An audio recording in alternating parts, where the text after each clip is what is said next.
katika mizizi yake litazaa matunda. Chipukizi hili linalozungumzwa ni Yesu Kristo mwenyewe, ambaye ni mwana wa Daudi. Biblia inamweleza hivyo. Ina maana nabii Isaya aliona unabii huu kuhusu kuja chipukizi hili kupitia shina la Yese, na tawi litakalotoka katika mizizi yake litazaa matunda. Tawi hilo linalozungumzwa ni Yesu Kristo mwenyewe. Kwa hiyo mimi na wewe ni tunda la huyu Yesu Kristo. Asingelikubali kufa msalabani kwa ajili ya ukombozi wetu, tusingelikuwa tunda lake. Bwana Yesu asifiwe. Kwa hiyo kwa njia ya kujitoa msalabani, mimi na wewe tumefanywa kuwa tunda la Yesu Kristo. Sijajua kama kuna mtu ananielewa. Na Roho ya Bwana atakaa juu yake. Roho ya Bwana atakaa juu yake, roho ya hekima na ufahamu, roho ya shauri na uweza, roho ya maarifa na ya kumcha Bwana, na furaha yake itakuwa katika kumcha Bwana. Mshike mkono mpendo, mwambie furaha yako wewe iko wapi? Kuna watu furaha zao ziko kwenye mambo mengine, haziko kwenye kumcha Bwana. Muulize mpendo, furaha yako iko wapi? Furaha yako iko wapi? Amesemaje? Hebu muulize, ukipamizwa unaweza ukamcha Bwana kweli wewe? Hautasema hii nawaacha na kanisa lao. Umepamizwa. Bwana Yesu asifiwe. Hautasema hivyo. Mkazie macho muulize, wewe ukipamizwa kweli unaweza ukasimama na furaha yako? Bwana Yesu asifiwe. Tumsifu Yesu Kristo. Kwa hiyo kuna hali mtu ambayo ni lazima ipitie kwenye maisha ya utukufu wa Mungu aliye hai.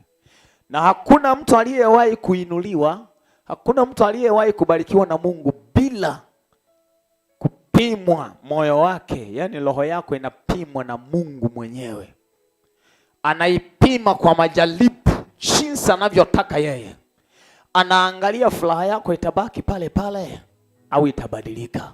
Kuna watu furaha zao huwa ni za kubadilika. Anaweza akawa na furaha katika Bwana leo, kesho furaha yake haiko katika Bwana, iko kwenye dunia. Tumpe Yesu Kristo haki yake. Tumshangilie huyu Bwana Yesu. Anasema na furaha yake itakuwa katika kumcha Bwana, wala hata hukumu kwa kuyafuata ayaonayo kwa macho yake, wala hata onya kwa kuyafuata yasikiayo kwa masikio yake. Yaani hawezi kuhukumu kwa kuyafuata anayoyaona kwa macho yake, wala anayoyasikia kwa masikio yake, bali katika uweza wa Roho anahukumu katika haki. Yaani akisema na hukumu ni hukumu kweli, ya kweli, haina manjonjo ya hivi. Yaani akisema hili ni kosa kweli. Bwana Yesu asifiwe. Kuna mtu ananielewa? Hahukumu kwa kuyafuata anayoyaona, hahukumu kwa kuyasikiliza yale anayosikia. Yaani anahukumu katika haki. Akisema wewe umetenda kosa, ni kweli umetenda kosa. Ukikubali ubadilike, usipokubali ufanye mwenyewe unavyoweza, lakini ni kosa lile limeandikwa duniani na wapi? Na mbinguni. Hebu muulize mpendo katika Bwana, huwa unahukumu kwa namna gani? Amesemaje? Unajua kuna mtu bila aibu anaweza akasema kwa haki. Bwana Yesu asifiwe. Hebu muangalie tu mpendo, afu muulize hiyo swali. Mpendo katika Bwana, huwa unahukumu kwa namna gani? Amesemaje? Kwa yale anayoyasikia na yale anayoyaona eti, na sio kwa haki. Bwana Yesu asifiwe. Huyu Roho Mungu alipokaa juu ya Yesu Kristo, akakaa kwa nguvu ya ajabu, akakaa kwa hekima na ufahamu ndani ya Yesu Kristo. Unanielewa? Ndio maana hata wale wazee walikuwa wanashangaa, makuhani, kwamba ni hekima gani hii Ni maarifa gani haya? Bwana Yesu asifiwe. Alikaa juu ya Yesu Kristo. Alikaa juu ya Yesu Kristo tena kwa shauri na uweza. Ndio maana hata watu walipomwendea katika hali ya mashtaka, alikuwa anaangalia katika roho ya shauri na uweza, anagundua jambo. Ndio maana kuna majamaa mwingine yalienda kumshtaki mtu mmoja, amemshikilia, anamwambia tunataka mhukumu huyo mtu. Lakini Yesu aliyaambia wa kwanza ambaye hajawahi kutenda dhambi apige jiwe, awe wa kwanza kupiga jiwe. Akainama kuandika. Ile ni roho ya shauri na uweza. Alipoinua tu kichwa hivi, hakuona, akaanza na kuwachungulia wameenda wapi waliokuwa wanamshtaki huyu mtu. Bwana Yesu asifiwe. Na akamwambia nenda usirudie kufanya dhambi. Bwana Yesu asifiwe. Hiyo ni roho ambayo ilikaa juu ya Yesu Kristo, na kila mmoja akiishi katika hiyo roho anainuliwa na Mungu mwenyewe katika jina la Yesu Kristo. Tunaendelea katika hali hii. Bwana Yesu asifiwe. Huyu roho wa Bwana alikaa juu ya Yesu Kristo katika uweza wa maarifa na kumcha Bwana. Ndio maana Yesu Kristo alikuwa anaomba, yani alikuwa ni mwombaji, anaomba kiwango cha kwamba jasho lake linakuwa kama matone ya damu. Yani anatokwa jasho la matone ya damu yanadondoka chini. Yani misli ya kwamba ni mwombaji wa kiwango cha juu sana, na alikuwa anaishi katika hayo maisha. Ndio maana alikuwa anapenda kuishi katika, ndio maana ile ilikuwa ni roho ya kumcha Bwana ndani yake. Bwana Yesu asifiwe. Kwa kweli ilikuwa ni roho ya kumcha Bwana, na furaha yake yeye ilikuwa katika kumcha Bwana. Furaha yake ilikuwa katika kumcha Bwana. Kwa yale ndiyo yafafanua, umeyaona mo ndani yako. Wengine mpaka waulizo na majirani zao, maana hawanisikii. Mshike mkono mpendwa kwa nguvu sana, ashituke, maana naona kama hasikii hivi. Muulize, mpendwa katika Bwana, kwa haya yaliyoulizwa, umeona mo hata limoja ndani yako?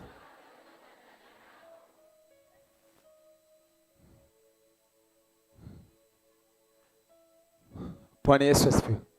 Wala aliyesema hajaona. Tuinue mikono yetu. Sema, Mungu Baba, mimi ni tunda la Yesu Kristo mwanao. Roho wako Mtakatifu alikaa juu yake. Roho wako Mtakatifu alikaa juu yake. Roho ya hekima na ufahamu ilikaa kwake. Roho ya shauri na uweza ilikaa kwake. Roho ya maarifa na ya kukucha wewe Bwana Mungu ilikaa kwake, na furaha yake ikawa katika kukucha wewe Mungu uliye hai. Na mimi ninaomba hii neema itende kazi kwangu, ifanye kazi kwangu, iishi kwangu, itawale kwangu, inene kwangu, ikae kwangu, maana huyu Yesu anakaa ndani yangu, katika jina la Yesu Kristo. Amen. Tumpe Yesu Kristo haki yake tena. Mshangilie huyu Bwana Yesu. Bali kwa haki atawahukumu maskini, naye atawaonya wanyenyekevu wa dunia kwa adili, naye ataipiga dunia kwa fimbo ya kinywa chake, na kwa pumzi ya midomo yake atawaua wabaya. Muulize mpendo, mwambie, wewe dunia huo unaipiga kwa fimbo gani? Dunia huo unaipiga kwa fimbo gani? Amesema huo anaipiga kwa fimbo gani? Ya maombi. Kwa uhakika. Hebu muulize, hiyo pumzi ina nguvu ya kuua wabaya kweli?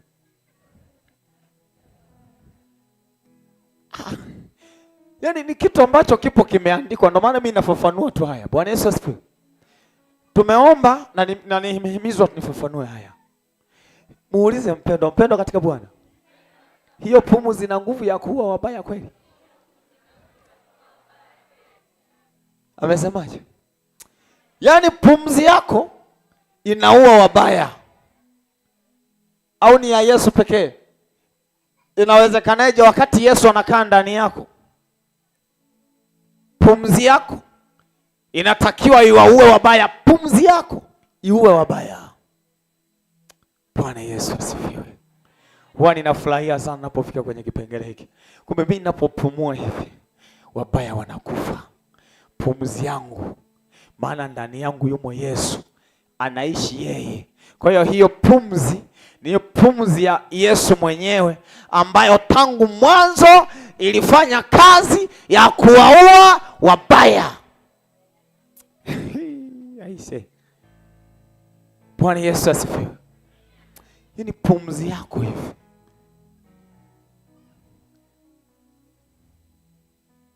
Nani amekaa karibu na mbaya wake?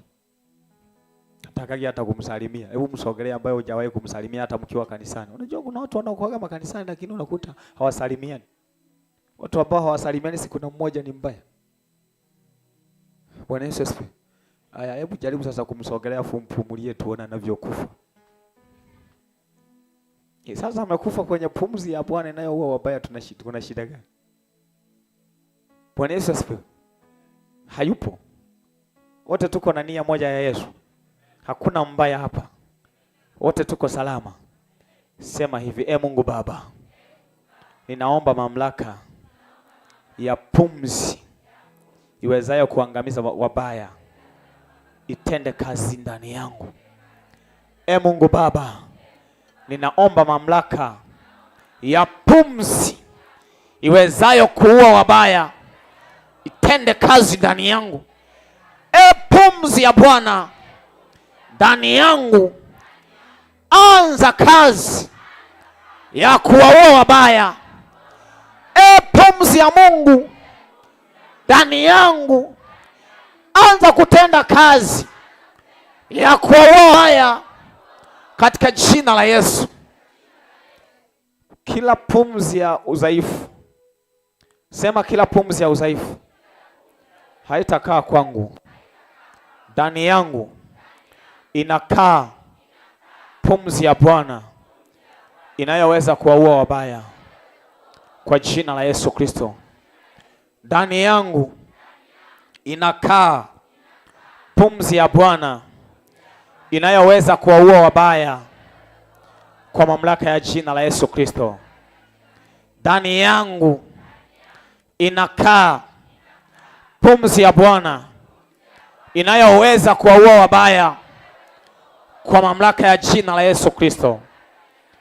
Ndani yangu imo pumzi ya Bwana inayoweza kuwaua wabaya tangu sasa na hata milele kwa jina la Yesu Kristo. Amen. Unajiamini? Unaamini kwamba hiyo pumzi ni ya kuwaua wabaya wote? Unaamini kwamba una pumzi ya kuua wabaya? Huyu Yesu, kwa kuwa sisi ni tunda lake, hatuwezi kutenda kinyume chake. Lazima tutende sawa na alivyotenda, ikiwezekana tuzidi zaidi ya alivyotenda yeye, ila kwa misingi yake mwenyewe kwa jina la Yesu Kristo. Kuna mtu anatambua kwamba ni tunda la Yesu Kristo?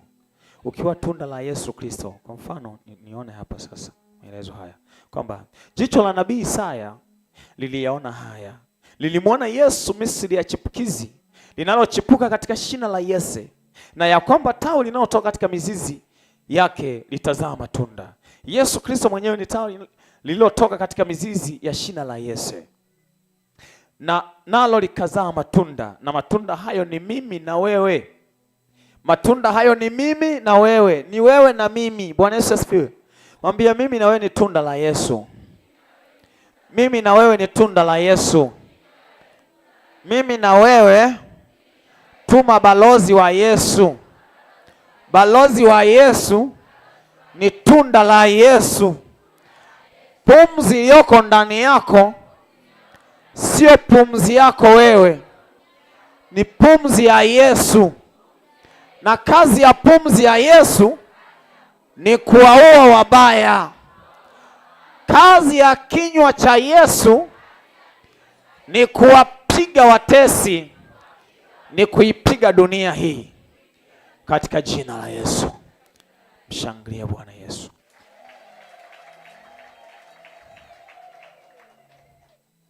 Wewe una kinywa chako ni cha kwako au ni cha Yesu? Ni cha Yesu. Kinatakiwa kifanye kazi aliyoifanya Yesu kwa jina la Yesu Kristo. Pumzi yako ni pumzi yako au ni ya Yesu? Inatakiwa ifanye kazi aliyoifanya Yesu kwa jina la Yesu Kristo. Kuna mtu ananielewa? Tumshangilie tena huyu Yesu Kristo. Kwa mfano, nitoe mfano wa tunda sasa, unanielewa? Embe ni tunda la mti gani? Embe ni tunda la mwembe. Unanielewa? Linatambulika kwa sifa. Linatambulika kwa muonekano. Linatambulika kwa tabia zake kwamba ni tunda la mwembe. Nalo ni embe. Bwana Yesu asifiwe. Haliwezi kubadilika. Ulishawahi kuona embe linaweka matunda yanaitwa mparachichi? Ulishawahi kuona? Inaweza ikatokea kwa kuwa dunia inaendelea kuongezeka kisaikolojia na kisayansi yetu. Inaweza ikatokea hiyo hali yetu. Bwana Yesu asifiwe. Sio kwamba inaweza ikatokea siku moja ikawa hivyo. Kama haiwezi ikatokea, uamini kwamba na wewe ni tunda la Yesu milele yote. Haitakaa itokea ukabadilika. Lazima utambue kazi zako za tunda la Yesu Kristo katika jina la Yesu Kristo. Bwana Yesu asifiwe. Kwa hiyo likibamizwa bado ni embe. Eti embe hilo ukilichukua ukaliponda chini, unanielewa? Hata kama lingelipasuka, utalibadilishia jina, unaita sasa hivi limekuwa ni mpera. Utasema limekuwa parachichi. Utasema limekuwa apple. Hata likibamizwa linabaki kuwa nini? Embe. Sijua kama kuna mtu ananielewa. Yaani hata kama ungalibamiza likachanika hivi, likapasuka hivi, bado utasema ni embe. Halibadiliki. Ni embe, tunda la mwembe. Likikatwa bado ni tunda linaloitwa tunda la embe. Ni mwembe, ni embe. Bwana Yesu asifiwe. Halibadiliki kwa kuwa nimelikatakata hili tunda limekuwa papai. Linaweza likawa hivyo eti? Linaweza likatokea likawa hivyo? Hata kama hili sasa hivi ni papai. Bwana Yesu asifiwe. Kuna wauzaji wa matunda unakuta amechanganya matunda akachanganya. Yaani wakati tunayala utasema nimekula papai, nimekula pera, nimekula apple, nimekula embe, nimekula parachichi. Japo yamechanganya yote lakini kila moja linatambulika kwa tabia zake. Unanielewa? Linatambulika kwa muonekano wake. Linatambulika kwa sifa zake. Kuna mtu ananielewa mahali hapo? Nasema haya kwa sababu wewe umeshaketishwa kwenye amani ya Mungu ipitayo akili zote. Lazima utambue kwamba wewe ni tunda la Yesu. Na lazima unapokuwa tunda la Yesu uisimamie imani ya Yesu. Na uilinde imani ya nani? Ya Yesu, ili uweze kufikia baraka za Yesu Kristo katika jina la Yesu Kristo. Amen. Likikamuliwa likatengenezwa juice. Utasema hii juice ni ya tangawizi. Ni juice ya nini? Bwana Yesu asifiwe. Kwa hiyo halibadiliki.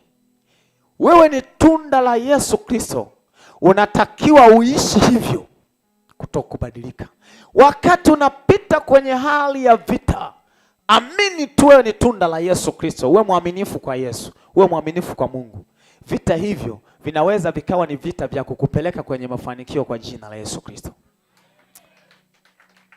Kuna ibada niliwahi kusema kwamba si kila adui unayemwona ni adui wa kukuua. Kuna maadui wengine Mungu anaweka tayari ili wawe maadui wa kukupeleka kwenye baraka zako kwa nguvu ya uadui wao kwa jina la Yesu Kristo. Yaani ukishatambua ni tunda la Yesu ndio naanza kuyaona haya. Hautafurahia kukaa tu bila kupigwa vita au kupigana vita. Lazima ukutane na vitu ambavyo vinakusukuma kwenda mbele za Bwana. Lazima ukutane na vita ambavyo vinakuingiza kwenye baraka zako kwa jina la Yesu Kristo. Mungu akutegemeze na kuinua na kubariki kwa mkono wake.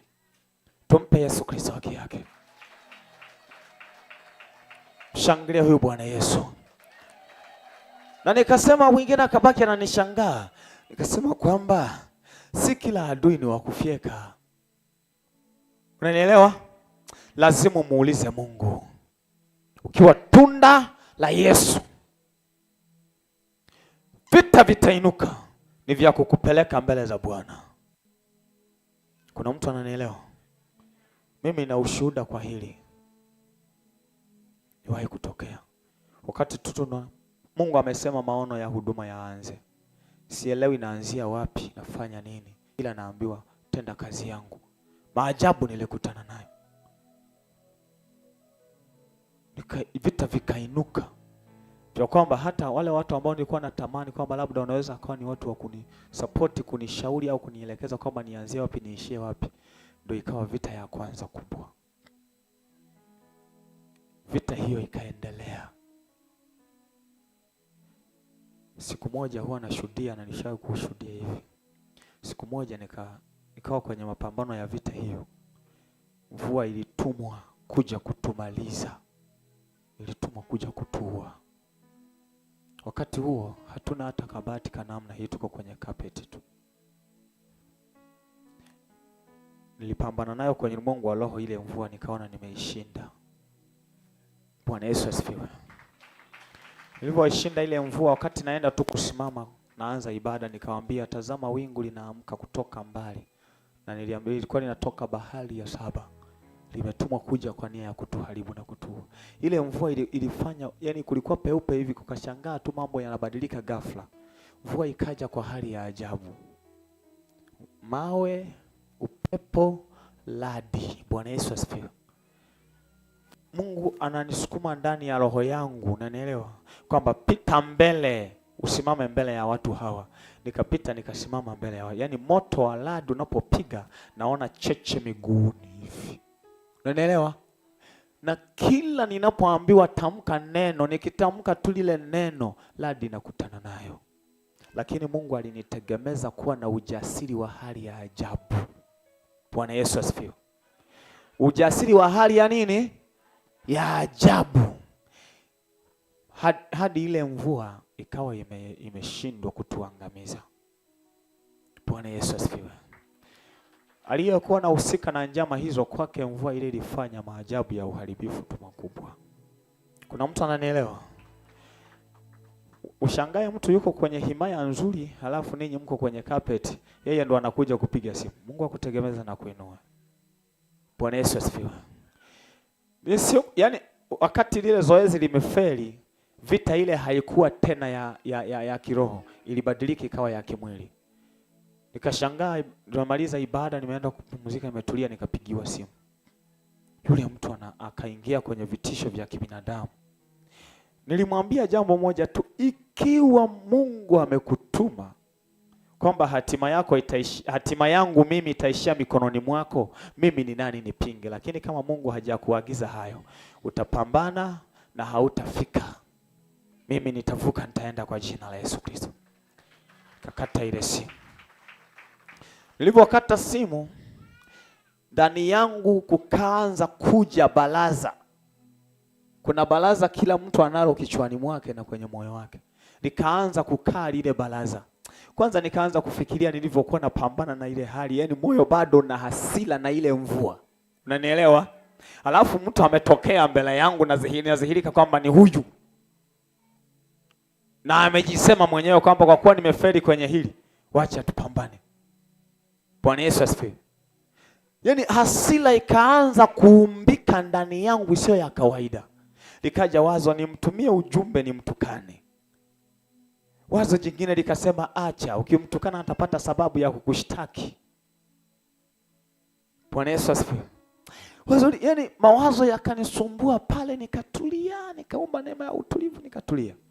Nilipotulia hatimaye nikasikia sauti inaniambia, Samueli, hivi kitokea huko unatembea njiani ukakutana na kichaa. Unapokutana na huyo kichaa, afu amezuia barabarani pale. Lakini barabara ni pana, hata kama kuna nyasi huko pembeni. Afu amelala hapo anazuia, anapiga watu. Utaanza kupigana naye mpaka umshinde ndo uende. Huyo si ni kichaa. Usipite pembeni uende, afu atajitambua tu kwamba yeye ni kichaa, afu wewe unaendelea mbele kwa jina la Yesu. Ile sauti mimi ilinifanya nishinde vita kwa jina la Yesu Kristo. Nilitoa laini nikavunja, kwamba hii laini naivunja, na nikaivunja nikasajili laini nyingine, nikaendelea kuishi. Bwana Yesu asifiwe. Yule aliyekuwa katika hali ya kuinuka na kupambana namna hiyo, Mungu akaendelea kupambana naye yeye mwenyewe kwa jina la Yesu Kristo. Kila mitego aliyokuwa akiifanya inafika tu inamezwa kwa nguvu za Bwana majeshi kwa jina la Yesu Kristo. Mitego ikaendelea mpaka siku moja wakatuletea dawa ya kusafisha matumbo, eti wanasema wanaweka sumu kwenye chakula cha harambee. Sisi tukasema hii ni dawa ya kusafisha matumbo. Watu wakasafishwa tu matumbo, hakuna aliyezikwa hata mmoja kwa jina la Yesu Kristo. Bwana Yesu asifiwe. Ikafikia hatua wakanyosha mikono mwenyewe, akasema haya nayo ni ya kuacha kama yalivyo. Kwa hiyo ukiishi kwenye maisha haya ya badilika, ukasimama kwenye msimamo wako ulio wa kweli, Mungu anakutegemeza na anakuinua kwa jina la Yesu Kristo. Mungu anakupigania na anakupa nguvu ya kuvuka kwa jina la Yesu Kristo. Mungu anakupa kibali cha kuinuka na kuangaza kwa jina la Yesu Kristo. Uko tayari kukaa kama embe? Uko tayari kukaa kama embe? Maana ya kukamuliwa ni pale unapokutana na majaribu, iwe ni ya kawaida, iwe sio ya kawaida. Pale unafanywa kuwa juice, ila utabaki kuwa juice ya nini? Ya embe. Bwana Yesu asifiwe. Mimi Mungu alinifunuliaga tangu hapo kwamba unapoyaona haya Samueli, elewa kwamba wewe ni tunda la Yesu, tutabaki kwa tunda la Yesu. Ujapojeruhiwa, ujapofanyaje, wewe ni tunda la nani tu? La Yesu. Hapo ukianza kuyaisha hayo maisha, ndo unaanza kuona pumzi yako ndani yako inawaua wabaya. Unapumua pumzi ya kuwatesa wabaya. Unapumua pumzi ya kuua magonjwa. Unapumua pumzi ya kuua aibu, ya kuua mikosi na balaa kwa jina la Yesu Kristo. Tumpe Yesu Kristo haki yake. Niulize sasa maswali haya. Sisi ni matunda ya Yesu Kristo. Je, tabia zetu, sifa zetu, mionekano yetu inatutambulisha kuwa ni matunda ya Yesu Kristo kweli? Inatutambulisha hivyo? Amina, zimekuwa ngumu. Zimekuwa tu hamuna. Na zenyewe ni za kwa mbali. Nauliza tena swali. Sisi ni matunda ya Yesu Kristo. Je, tabia zetu, sifa zetu, mionekano yetu inatutambulisha kuwa ni matunda ya Yesu Kristo kweli? Mshangilie Yesu Kristo. Je, tukibamizwa, ukichukizwa, ukikerwa, ukikwazwa, ukitukanwa, ukizalauliwa, bado wewe ni tunda la Yesu, au unabadilika unakuwa tunda la nani? La nyati. Kazi ya nyati ni kupiga kichwa. Bwana Yesu asifiwe. Unabaki kuwa tunda la Yesu Kristo. Mpe Yesu Kristo haki yake. Tukikatwa, tukikamuliwa, tunabaki kuwa tunda. Yaani unapopita kwenye changamoto, unabaki kuwa tunda la Yesu. Bwana Yesu asifiwe. Ukiishi haya maisha, baraka za Bwana hautauliza ziko wapi. Zinakutafuta kama zilivyomtafuta Daudi akiwa polini. Yaani zenyewe ndo zinakuuliza, huyu fulani yuko wapi? Tunamtafuta, maana Bwana ametutuma twende kwake kwa jina la Yesu Kristo. Ukishaweza kuyaishi maisha haya, narudia, baraka za Bwana hutazitafuta wewe, bali baraka za Bwana zitakutafuta wewe kwa jina la Yesu Kristo. Baraka za Bwana zitakutafuta wewe, hutazitafuta, bali zenyewe ndo zinakutafuta, maana Bwana ataziamuru zije kwako. Sijajua kama kuna mtu ananielewa au kama kuna mtu namchukiza. Aliyechukia, Bwana Yesu asifiwe. Unaona? Wenda kuna mtu namchukiza. Nakwambia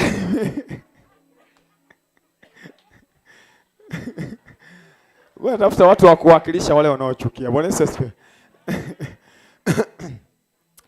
Narudia tena kusema, Mwana wa Mungu ukiweza kuishi kwenye maisha ya Yesu ambayo kwamba hutabadilika. Unapopita kwenye moto unasema Yesu ni Bwana. Unapojaribiwa unasema Yesu ni Bwana. Unapopigwa vita unasema Yesu ni Bwana. Unapokutana na kila namna misukosuko unasema Yesu ni Bwana. Baraka za Mungu hutazitafuta wewe, bali baraka za Mungu zitakutafuta wewe kwa jina la Yesu Kristo. Maana Bwana anasema ataziamuru baraka zije, sio kwamba uzitafute. Ataamuru baraka zije juu yako, juu ya ghala zako, baraka ataziamuru zije. Sijua kama kuna mtu ananielewa.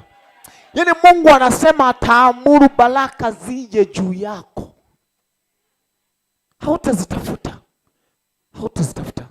Kama ambavyo aliamuru baraka zimfuate Daudi. Ndugu zake wako pale wanazitafuta zile baraka. Walikuwa wanazitafuta kwa sababu wameambiwa pangeni mistari hapa. Samueli hajui ni nani ambaye anatakiwa na Mungu.